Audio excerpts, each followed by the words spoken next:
Good morning students. आज हम collision से रिलेटेड, टक्कर से रिलेटेड एक न्यूमेरिकल्स करना चाह रहे हैं और उस न्यूमेरिकल में हमें दिया है a body of mass 2 kg।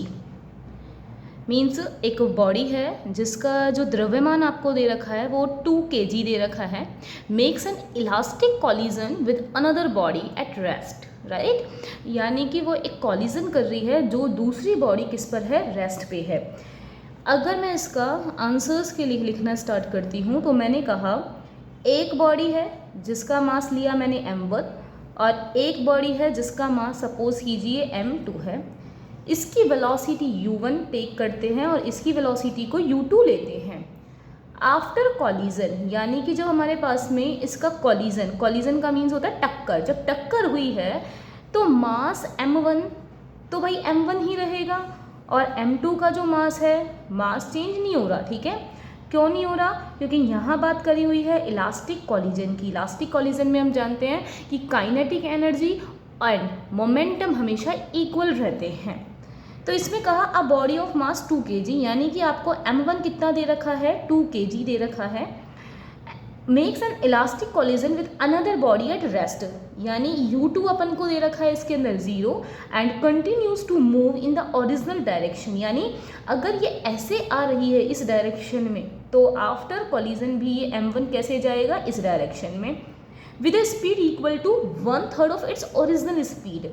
इसका मतलब है इसकी स्पीड अभी मेरे पास मान लो कितनी है, अगर u1 है तो आफ्टर कॉलिजन इसकी स्पीड जो हो गई है उसको हमने टेक कर लिया 1/3 ऑफ ओरिजिनल, यानी कि प्रारंभिक, यानी u1 की कितनी हो गई है, 1/3 हो गई है। अब आपसे कह रहा है कि find the mass of the second body, यानी m2 हमें गिवन नहीं था, आपको इस टॉपिक में m2 निकालना है।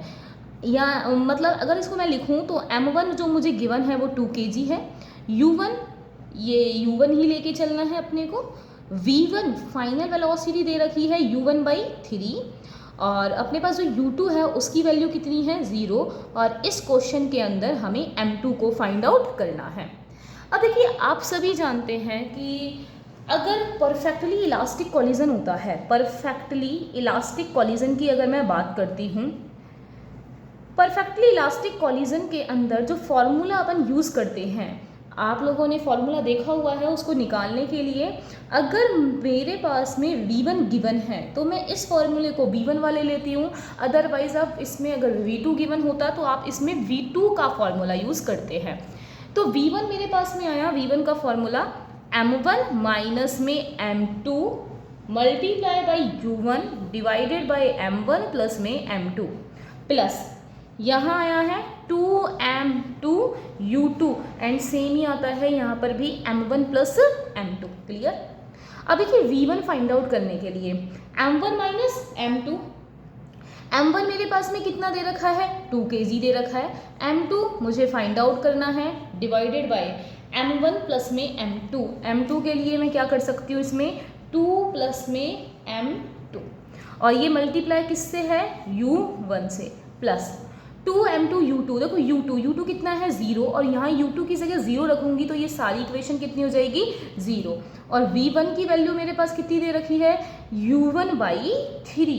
क्लियर? अब u1/3 है इसे मैंने लिया यहाँ से, u1/3 is equal to v1 ना लिखें, अब अपने पास में इसका नीड नहीं है, 2 minus m2 divided by 2 plus m2, यहाँ आया u1। आप देखेंगे कि यहाँ पर इस u1 से u1 कैंसिल आउट हो चुका है और जब मैं इसको सॉल्व करने वाली हूँ तो ये कितना आया, u1 से u1 cancel, then cross multiply करा तो 2 प्लस में m2 is equals to 6 minus में 3m2। क्लियर? और मुझे फाइंड आउट क्या करना था, m2, तो मैं इसको m2 का अगर यहाँ से निकालती हूँ तो मेरे पास में आ रहा है, ये 3 यहाँ जाएगा, 4m2 इज इक्वल्स टू कितना आ रहा है अपने पास में, 4 आ रहा है, 6 minus 2, then m2 will be equal to 1 kg। तब आपके पास में m2 की वैल्यू कितनी हो चुकी है, 1 kg हो चुकी है। तो बड़ा ही सिंपल क्वेश्चन था और इस सिंपल से क्वेश्चन का जो आंसर है वो हमने सिर्फ m1 गिवन था, m2 फाइंड आउट करना था, वेलोसिटीज़ जो थी वो फर्स्ट वाले के फॉर्म में ही दे रखी थी। देन हमने इसमें फार्मूला ये वाला यूज़ किया था। आपके पास दो फार्मूलेज होते हैं, first is in the form of v1 and other is in form of v2। Clear? तो आपका ये एक बहुत ही इजी क्वेश्चन था। इसी के साथ में अपनी नेक्स्ट वीडियो आएगी जो 2 डायमेंशनल कॉलिजन के ऊपर होता है। Okay, thank you.